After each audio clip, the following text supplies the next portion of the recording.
श्री कृष्ण का यह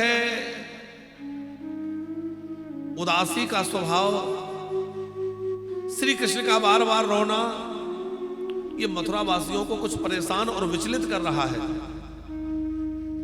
देवकी मैया देखती है कि जब भी मैं भोजन की थाल लगाती हूं और जैसे ही भोजन परोस के सामने लाती हूं, कई बार कन्हैया रो पड़ता है, कुछ बोलता नहीं है। देवकी समझती है कि कन्हैया को अपनी मैया यशोदा याद आ रही है, क्योंकि जब भी देवकी मैया थोड़ा माखन लेकर के कन्हैया के लिए आते हैं, अपनी यशोदा मैया का स्मरण हो जाता है। यदि मैं ना खाऊं तो कैसे मेरे पीछे पीछे दूध भात लेकर घूमती थी, कटोरा लेकर कन्हैया खा लो, कन्हैया खा लो। आज वो मैया कितनी अधीर हो रही होगी। देवकी देखती है कि आखिर इनको कैसे समझाएं, समझाने वाला कोई ऐसा हो जो उस तत्व को जानता हो। तो मथुरा में एक है जो बृहस्पति के शिष्य हैं, जो बड़े विद्वान हैं, जो श्री कृष्ण के अत्यंत अंतरंग सखा है। वृषणी नाम प्रवरो मंत्री कृष्णस्य दयिता सखा शिष्यो बृहस्पतिर साक्षात् उद्धवो बुद्धिशतम।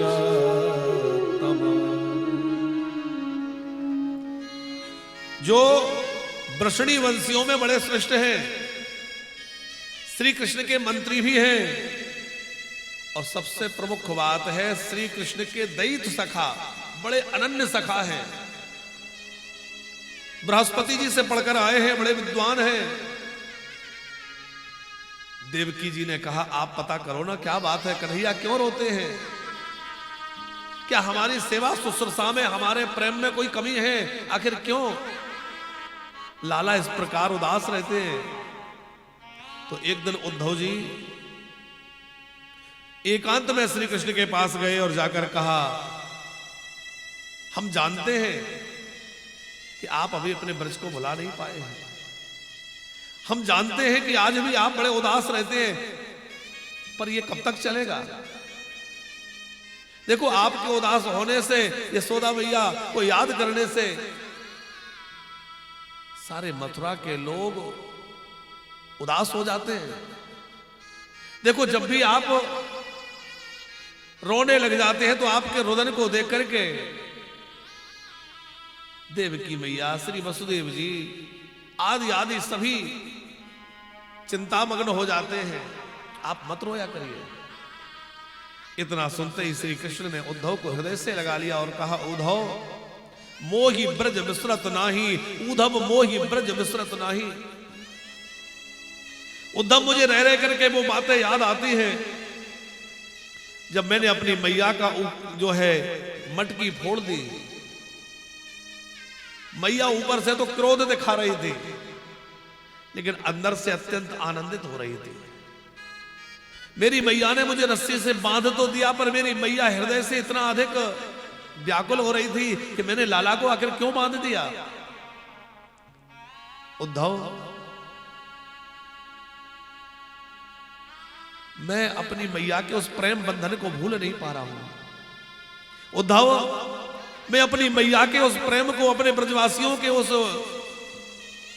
प्रेमालाप को भूल नहीं पा रहा हूं। उद्धव, बार बार मुझे उनकी याद आती है। मोह हमेशा एक पक्षीय होता है और प्रेम जो है वो परस्पर होता है। उद्धव, तुम भले आए, क्या तुम मेरा संदेश लेकर जाओगे? क्या तुम मेरे लिए वृंदावन जाओगे? उद्धव, एक बार मेरे लिए तुम चले जाओ, क्योंकि गच्छोद्धव व्रजम सौम्य पित्रोर्णो प्रीतिमावह गोपीनां मदवियोगाब्धिं मत संदेश विमोचय। तुम मेरा संदेश लेकर एक बार जाओ, क्योंकि वो मेरे आगमन की प्रतीक्षा कर रही होंगी गोपियां, मेरी मैया रो रही होगी, मेरे बाबा अधीर होंगे। एक बार उद्धव तुम मेरे लिए वृंदावन चले जाओ। उद्धव जी समझा रहे हैं, देखो श्री कृष्ण, बचपन में बहुत लोग मिलते हैं, मित्र बनते हैं, बिछुड़ जाते हैं, पर ऐसा तो नहीं कि जीवन भर उनको याद किया जाए, रोते रहा जाए। अब आप राजा बन गए हैं, अब आपको इस तरह से रोना धोना ठीक नहीं लगता। श्री कृष्ण बोले, उद्धव मेरा नियम है, जो मेरे लिए रोता है मैं उसके लिए रोता हूं, जो मुझे याद करता है मैं उसे याद करता हूं। हाँ, एक उपाय है कि यदि ब्रजवासी मेरे लिए रोना बंद कर दे, मेरी मैया मेरी गोपियां मुझे रोना बंद कर दे, तो मेरा भी रोना छूट जाएगा। उद्धव कोई मेरे मन की पीड़ा को तो समझे कि मैं अपनी मैया से बिछुड़कर कितना कष्ट में हूं। गोपियों की वह व्यथा तो सबको नजर आ रही है, राधा जी की वेदना तो सबको दिखाई देती है, नंद यशोदा का वह वियोग तो सबको नजर आ रहा है, पर इन सब से बिछुड़कर श्री कृष्ण के हृदय की क्या दशा है ये कोई नहीं देख पा रहा है। उद्धव, क्योंकि मैं भी अपने प्रेमियों के बीच में ही तो आनंदित रहता हूं। मुझे भी तो अपने ब्रजवासियों की याद निरंतर सताया करती है। उद्धव, तामन मनस्कामत प्राणा मदरथे त्यक्त देहिका, तामामेव दयितं पृष्ठा आत्मानं मनसा गता। मेरे उन ब्रजवासियों ने मेरे लिए अपने सब सुख त्याग दिए थे, उनका सोना उठना बैठना खाना पीना चलना फिरना सब मेरे लिए था।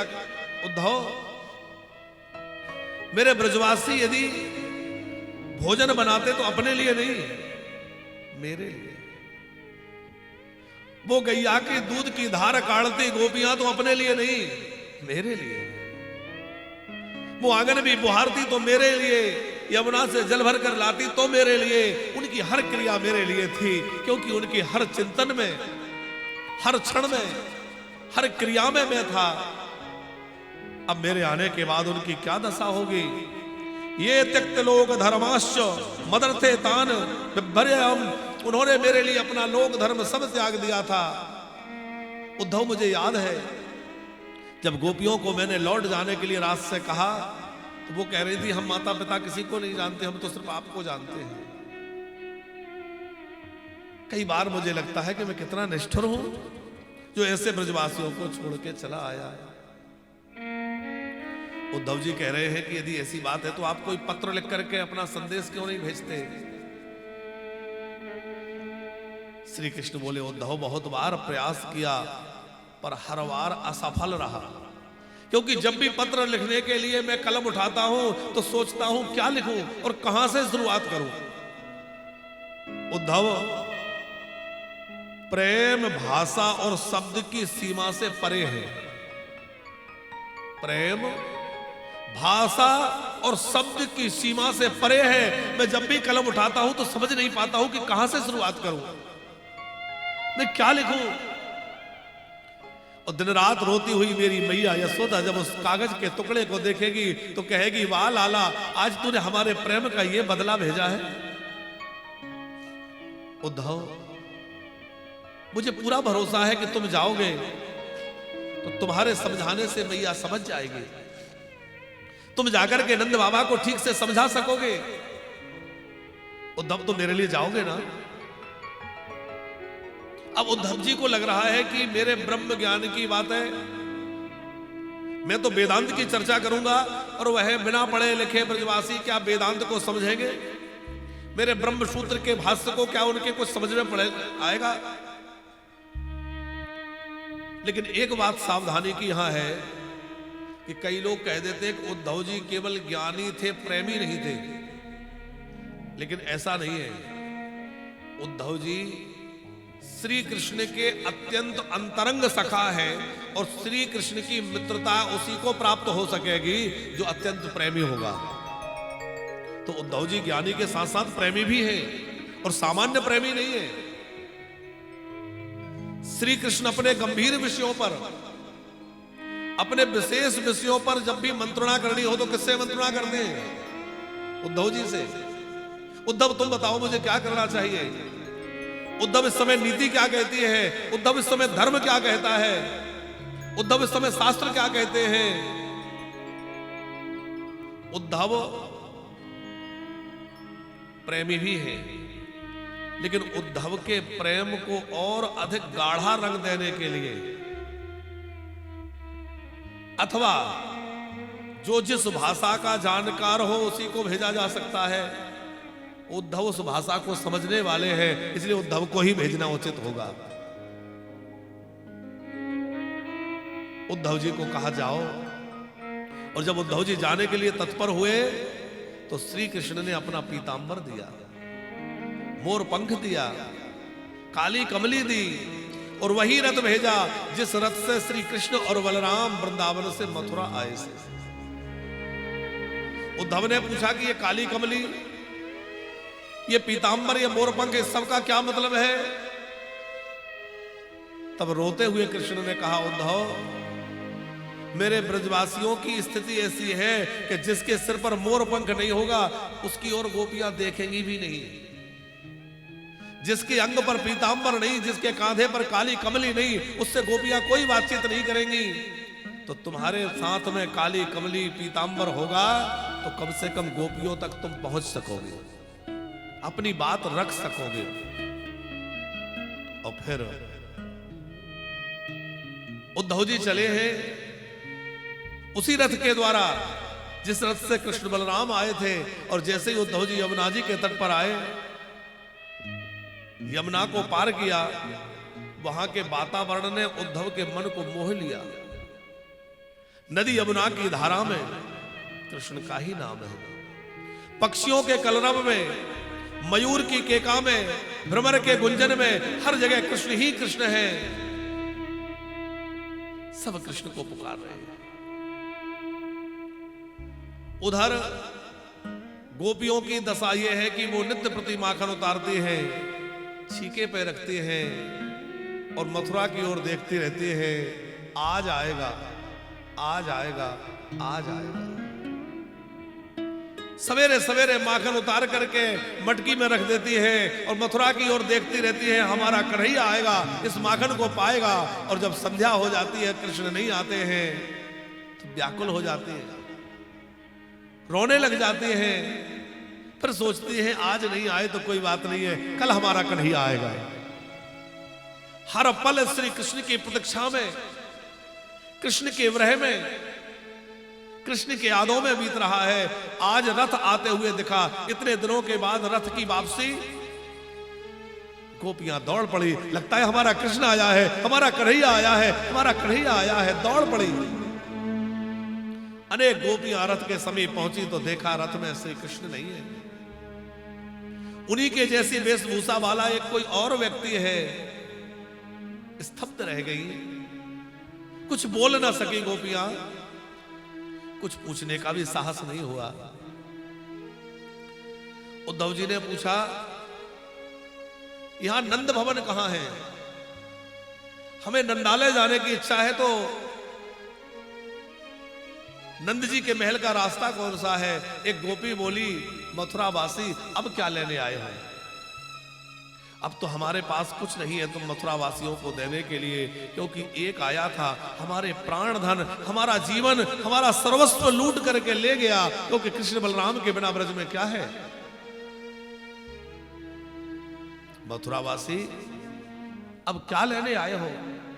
देखो जाना है, ये देखो, ये जो प्रवाह आ रहा है ना, ये जो मार्ग भीगा हुआ है, इसी के ऊपर अपना रथ चलाओ तो पहुंच जाओगे नंद जी के द्वार पर। उद्धव जी की बात समझ में नहीं आई कि क्या क्या वहां कोई जल स्रोत है? ये पानी का प्रवाह कैसा?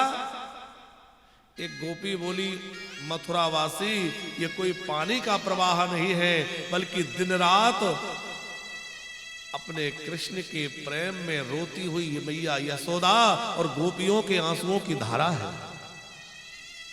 उद्धव जी को ज्ञान को पहली बार धक्का लगा कि कोई इतना प्रेम कर सकता है।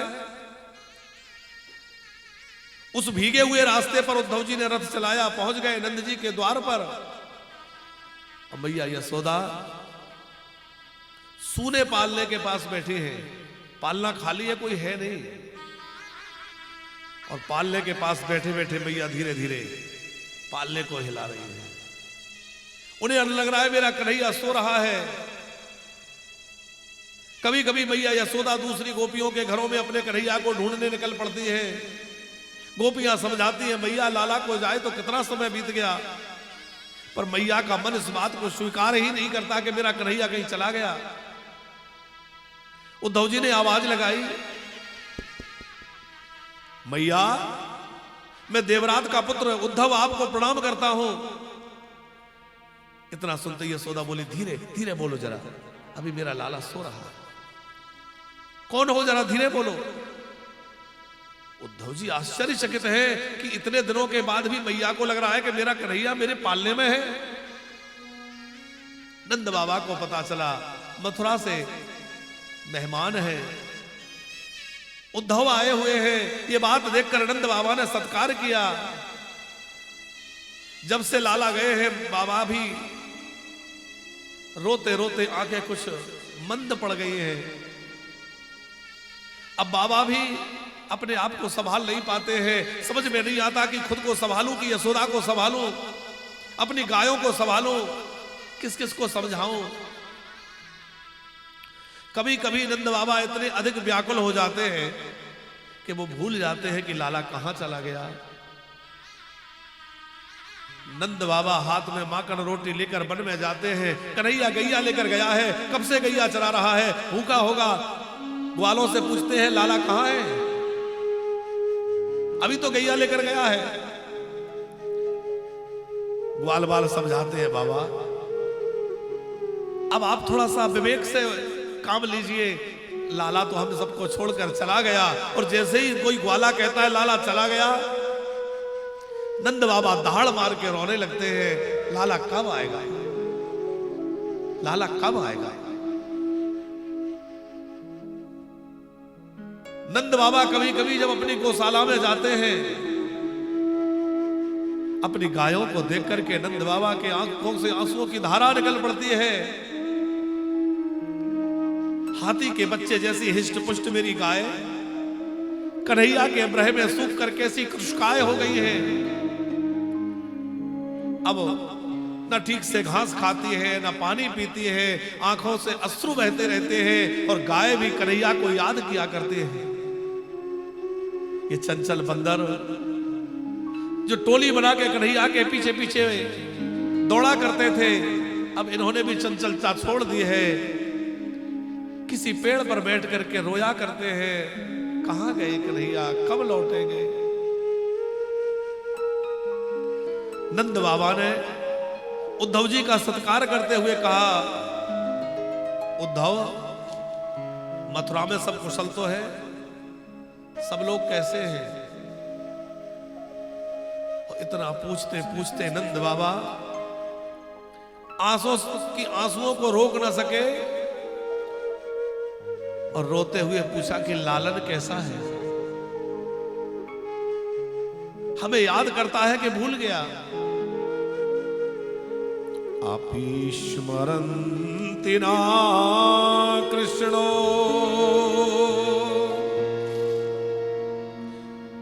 आपी स्मरन्ति ना कृष्णो मातेराम सुहृदया सखी गोपान ब्रजम चात्मनाथम गावो वृंदावन गिरी। क्या अपनी गैयाओं को याद करता है? कन्हैया अपनी मैया की कभी चर्चा करता है? क्या कभी मेरी याद करता है? उद्धव जी ने समझाया, बाबा आप बच्चों की तरह रोते हैं, ये ठीक नहीं है। आप जिसको अपना पुत्र मान रहे हैं वो परमात्मा है, श्री कृष्ण साक्षात भगवान है, उसके लिए रोना धोना इस तरह से ठीक नहीं है। आप ये सब बंद कर दीजिए। नंद बाबा बोले, उद्धव भैया तेरे ज्ञान की बातें बिल्कुल ठीक है, तू जो कुछ भी कह रहा है वो सच होगा, लेकिन मेरा हृदय इस सब बात को स्वीकार करने को तैयार नहीं है। तू जिसको परमात्मा कह रहा है, अरे मैंने बड़े बड़े महात्माओं का संग किया है, और महात्मा कहते हैं कि परमात्मा वो है जिसको न कभी भूख लगती है न कभी प्यास लगती है। पर मैंने कितनी बार अपने लाला को मैया के सामने माखन के लिए रोते देखा है, मचलते देखा है।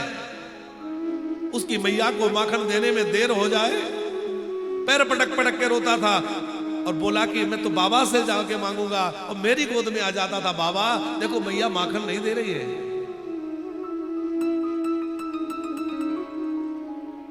उद्धव मैं कैसे उसको ईश्वर मान लूं? अरे ईश्वर तो वह है जिसका स्मरण करने से